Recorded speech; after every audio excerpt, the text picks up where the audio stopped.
ভালো আছি। বলবো যে এবার তো কার্যত দুটো বোর্ড একসঙ্গে হবে, বিধানসভা প্লাস পৌরসভা। তো নতুন প্রার্থী সায়ন্তিকা, তাকে নিয়ে আগে বলবো যে কেমন প্রচার করছে সায়ন্তিকা ম্যাডাম। খুব ভালো প্রচার করছে এবং আমাদের মনের মতন প্রার্থী হয়েছে, বিশেষ করে আমাদের মনের মতন প্রার্থী হয়েছে। একজন হাসি খুশি মানুষের মধ্যে যেতে পারে, মানুষের ভিতর থেকে যে আদায় করার ক্ষমতাটা ওর আছে, ভালোবাসা আদায় করার ক্ষমতা। সবাই থাকে না কিন্তু, গম্ভীরতা নেই মুখে, সবসময় হাসছে, মাদের যেমন বড়দের প্রণাম করছে। আমি দেখছি, আজকে আমি টিভিতে বসে বসে দেখলাম, বা আমার মোবাইলেও এসছে, বয়স্ক লোক দেখলে তার সাথে সাথে প্রণাম করছে, বাচ্চাদের কোলে তুলে নিচ্ছে, যেগুলো দরকার একটা রাজনীতিবিদের, সেটা দরকার। এবং খুব ভালো মেয়ে, আমি আশা রাখি ও বিপুল ভোটে জিতবে। এখানে 7:30টার মধ্যে ঢুকে পেরো বলে, দাদা যাবো, এক কথা বললো যাবো, বললো না চেষ্টা করবো বা অমুক, এগুলো কি চলো না, আচ্ছা যাবো। এই যে শোকদাদার এই যে মানে কথাবার্তা, এই যে একটা ভালোবাসা, কথার মধ্যে যে একটা ভালোবাসা, এটা আমাদের মনে একটা গেঁথে গেছে। আর সেই শোকদাদার জন্য ভোটে এই পায়ে ব্যথা, জানো তো, তা তো আমাকে কেউ ঠেকিয়ে রাখতে পারবে না। স্ট্রোক হয়ে গেছে আমার, জানে এরা সবাই, অ্যাপোলোতে ভর্তি ছিলাম, ঘরে কেউ আটকে রাখতে পারবে না। সেদিন আমি বেরোবো। বলবো যে তুমি আসার পর থেকে ওয়ার্ডে তো অনেক কাজই হয়েছে, কারণ তোমার ওয়ার্ড ঘোষণা ওয়ার্ড, তাও যদি আরেকবার বলো যে কি কি কাজ করেছো তুমি আসার পর। আমি আসার পরে বলতে গেলে বিরাট গল্প, ইতিহাস। আমি যখন প্রচারে বেরোই, লোকের মানে কথা শুনতে শুনতে, এই ড্রেন নেই, ড্রেন ভাঙা, তার ড্রেনের জল বাড়িতে ঢুকে যাচ্ছে, লেভেল হয়ে গেছে, বাড়িটা তার নিচু চলে যাচ্ছে। আমি খালি, আমার নজর ছিল প্রার্থী পরিচয় শুধু না, কোন জায়গাটা কি, কোন জায়গাটা কি। কারণ আমি মানুষের ভালোবাসায় বলে দিয়েছিলাম আমি জিতে গেছি, এরকম বলে ফেলেছিলাম। আর মালায় মুখ ঢেকে গেছিলো, আমি খুলে খুলে দিয়ে দিতাম, বলে দিদি আপনি দাঁড়িয়েছেন, কী যে আনন্দ, কিন্তু খুব দেরি হয়ে গেল। এইভাবে বলছে, আপনার বয়স হয়ে গেছে। আমি না পারবো, ঠিক চালিয়ে দিতে পারবো। বলে আপনার পায়ে ব্যথা, ও তো আছেই, মানুষের শরীর যখন আছে রোগ আছে, এটা তো বলার কিছু নেই। শরীর যখন আছে তার একটা কিছু আসবেই। তা যাই হোক, আমি দেখছি ড্রেন নেই, রাস্তা নেই, জলের প্রবলেম বলতে জল আমরা সাফিসিয়েন্ট দিচ্ছি, কিন্তু তার বাড়ির সামনে কলটা ঠিক মতন জলটা পড়ছে না, ওয়াশ করাতে হবে। এই একটা ট্যাঙ্ক দেখছো ব্রিটিশ আমলে, এই ট্যাঙ্ক আমি নিজের টাকা দিয়ে, আমি একটা মায়না পাই সামান্য মিউনিসিপালিটি থেকে, সেই মায়নার টাকা দিয়ে আমি এই ট্যাঙ্ক পরিষ্কার করেছি। আমার দরকার পড়ে না, আমি ট্যাঙ্ক পরিষ্কার করে দিয়েছি, যে সবাই খাক পরিষ্কার পরিচ্ছন্ন। এই তার উপস্থিত আমার একটা ছেলে আছে আমাদের ছাত্র পরিষদে, সেই এরকম আমি রাস্তা বলো, ড্রেন বলো, কল বলো, মানুষের কোনো কিছু অসুবিধা হলে স্বাগতত্বে যাওয়া বলো, তাকে এমআরআই করিয়ে দেওয়া বলো, এগুলো একটা উন্নয়নের মতন। কিন্তু একটা মানুষের পাশে থেকে তাকে করে দেওয়া, এটাও কম উন্নয়ন না। ফিরিয়ে দিইনি কাউকে, সাথে সাথে ফোন করেই হোক, যাই করে হোক, তার সেই ব্যবস্থা করে দিয়েছি, তার দুটো পয়সা না লাগে। এবং আমার যেমন এই রাস্তাটা করেছি, পুকুর আশপাশের নোংরা হলে পর পরিষ্কার করাচ্ছি আমি, যেগুলো একটা উন্নয়ন, যেটা ছিল না। আমার এখানে সিপিএমের কাউন্সিলর বসা ছিল, আমি ভোট দিতে এসে নিজেই আমার বুথে বুথে যেতে হবে, যেহেতু আমি ঘুরতে ঘুরতে আমি দেখি এই পিছনটা এত নোংরা, আমার এই পিছনটা। আমি দয়াদাকে বললাম, দাদা তুমি একটা কাউন্সিলর হয়ে এখানে বসে আছো, আর মানুষের ভোট দিতে আসছে, এই পরিস্থিতি, এই ওয়ার্ডটার এই পরিস্থিতি। আজকে ওয়ার্ডটা দেখো তাকিয়ে, তুমি আমার ওয়ার্ডটা দেখো। আমি গাইটের পয়সা দিয়ে আমি একটা মেয়ে রাখছি, সেই মেয়ে দিয়ে পয়সা করাই, মুছাই ফিনাইল দিয়ে, আমার এই ওয়ার্ড বসে কেউ এসে শুয়ে থাকতে পারবে এরকম। তাই তুমি এরকম পরিস্থিতি, কী হবে, কী হবে থাক।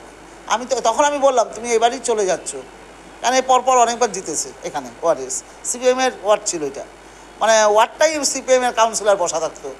তা বললাম আমরা দুবার কি তিনবার হইতো আমাদের দাঁড়িয়েছে, জিততে পারি। তা আমি দাঁড়িয়ে এবার জিতে আমি বলেই গেছিলাম যে এবার আমি কিন্তু এসে যাচ্ছি, দেখবার পরিবর্তন কীভাবে করতে হয় আমি জানি।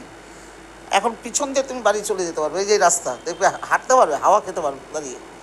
এবং পুকুর পার ওই দেখো লাইট, রাস্তাঘাটের লাইট, অন্ধকার থাকতো রাস্তা।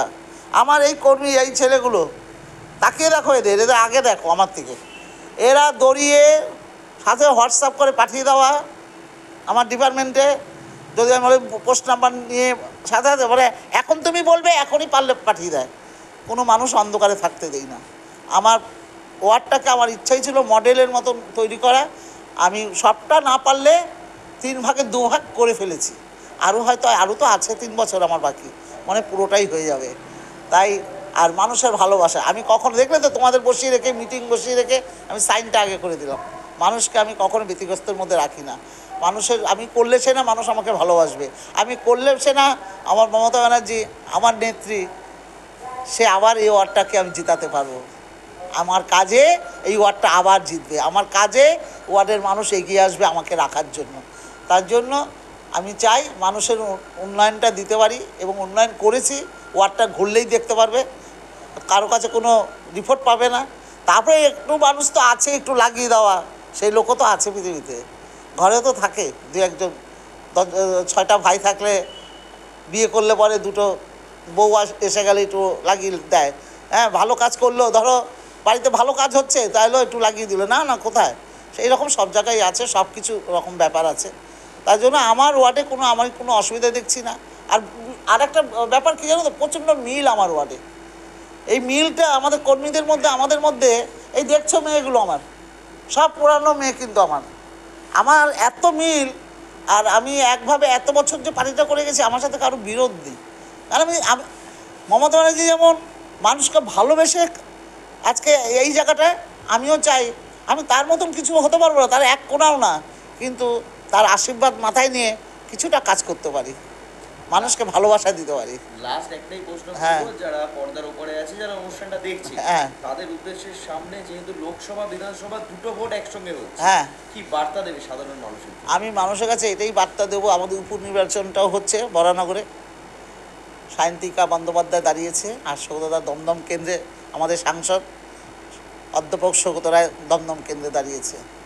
আমি মানুষের কাছে বার্তাই দেবো যে আপনার ভোটটা খুব মূল্যবান ভোট, আপনি নষ্ট করবেন না।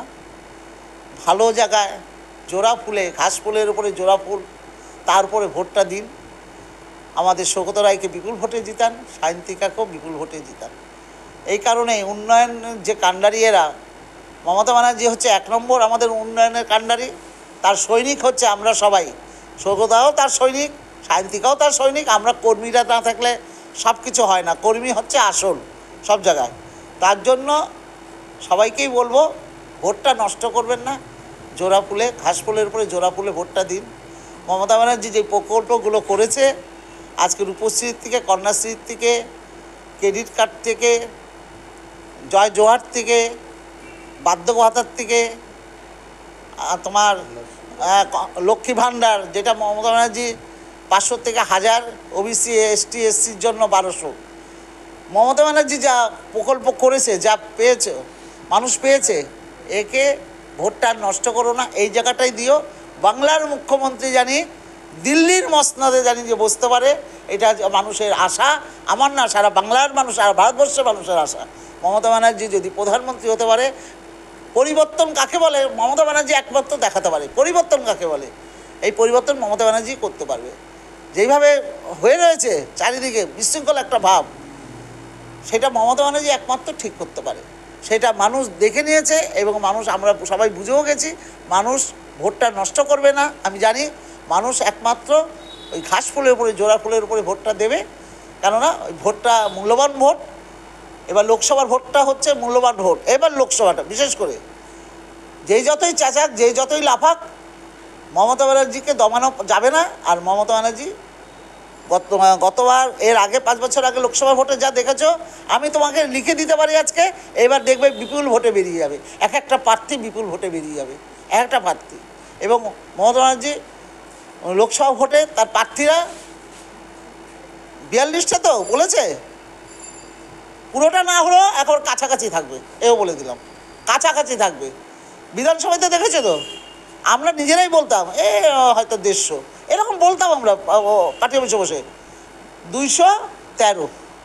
কল্পনা করতে পেরেছো? তাহলে মানুষ ভোটটা নষ্ট করেনি, জায়গা মতন ভোটটা দিয়েছে।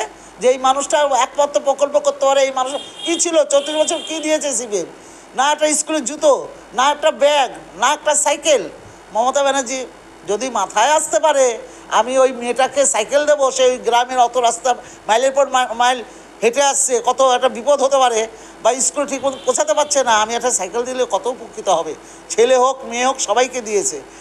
স্কুলের ছাত্রছাত্রীদের, বাচ্চাদের ব্যাগ, জুতো, কল্পনা করতে পেরেছি? আমরা পেয়েছি কোনোদিনও? আমরাও তো সিপিএম, যখন সিপিএম ছিল, কংগ্রেসে যাওয়ার পরে 76, 77-এ কংগ্রেস চলে গেলো, এসে গেলো সিপিএম, 34 বছর পার করে দিল একেবারে লাল পার্টি। কিন্তু আমরাই কি পেয়েছি পড়াশোনার সময়? আমাদের ঘরের ছেলে মেয়েরাও পায়নি। তার জন্য দিদি যা করেছে, দিদি যা দিয়েছে মানুষের জন্য, আরও দেবে। আমরা চাই যে মমতা ব্যানার্জি থাকুক, এবং মমতা ব্যানার্জির প্রার্থীরা, এবং সবাইকেই বলবো ভোটটা নষ্ট করবেন না। আপনাদের কাছে, সবার কাছে আমার আবেদন যে ভোটটা জানি ঘাস ফুলে পড়ে জোড়া ফুলে পড়ে, জোড়া ফুলে ভোটটা জানি পড়ে।